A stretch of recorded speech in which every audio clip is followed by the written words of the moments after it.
제124화 욕이나 먹지 않겠어요. 최근 불거지는 사퇴 종용 논란에 전현희 국민권익위원장이 입장을 내놓았는데요. 국민권익위원장과 방송통신위원장직을 현재 진야 성향인 전현희와 한상혁이 맡고 있는 만큼 정치권의 찬반 여론이 거셉니다. 전현희는 지난 18일 기자들과의 인터뷰에서 법률에 정해진 공직자의 임기를 두고 거짓말이 오가고 국민들께 걱정을 끼쳐드리는 상황에 대해 매우 안타깝게 생각한다면서도 국민권익 보호라는 역할을 성실히 수행하겠다며 스스로 물러날 생각이 없음을 밝혔는데요.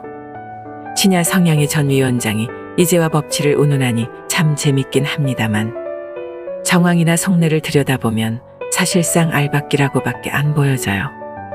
윤통은 지난 17일 출근길에 기자들과 만나 도 위원장이 물러났으면 좋겠다는 생각이냐는 질문에 임기가 있으니 자기가 알아서 판단할 문제가 아니겠냐면서도 국무회의의 필수 요원 국무위원도 아닌 사람들이 와서 앉아 있으면 다른 국무위원들이 마음에 있는 이야기들을 툭 터놓고 할 수 있겠냐며 반문했는데요.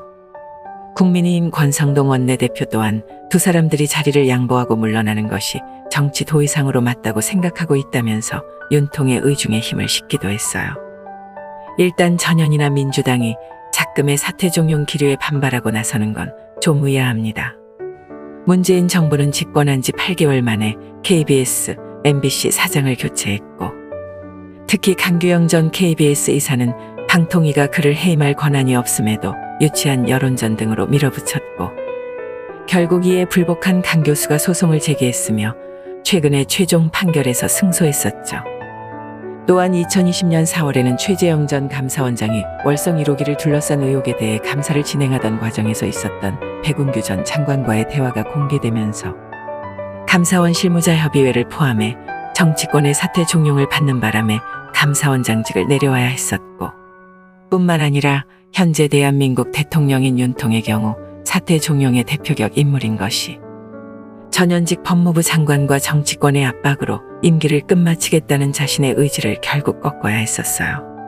본론으로 돌아와 지금 현재 문제가 되고 있는 국민권익위원장이나 방송통신위원장은 국무위원직이 아니니 국무회의에 참석하지 않아도 됩니다. 이에 윤통이 중립적인 입장에서 임기가 남았으니 본인들이 알아서 판단할 문제라고 했는데 이게 무슨 놈의 사퇴 종용이 될 수가 있나요? 오히려 회의에 참석해봐야 스파이 노릇만 할 것이 뻔하고 이를 잘 아는 위원들과 장관 또는 수석이 그런 정보가 담긴 대화를 나누지 않을 테니 국민들 보기에 이 얼마나 효율성 떨어지는 짓들이냐는 겁니다. 또한 전현희나 한상혁을 보고 있으면 이 사람들은 전 정부에서 중립성을 지켜 뽑은 인사가 아니라 대놓고 자기 진영 사람들로 꾸린 거잖아요. 정부에서 정책이나 비전을 내놓으려 할 때마다 불편해질 수밖에 없을 텐데 저리도 알을 받고 있으니 참 걱정입니다. 말이 나와서 하는 소리지만 전현희는 직의 특성을 고려해서 이번 서해 공무원 피격 사건에 어떻게 하겠다는 말 한마디가 없네요. 자리 차지하고 월급 받으면서 하는 게 뭡니까 대체. 국민들은 뉴스를 접할 때마다 피가 거꾸로 솟는데 전현희 어떻게 저럴 수가 있나요? 좌파 여러분, 똥을 본인이 쌌으면 물도 본인이 내릴 줄 알아야 합니다. 전 정권에서 사퇴를 종용한 앞서 말씀드린 사건들은 문재인에게는 죄 취급도 못 받아요.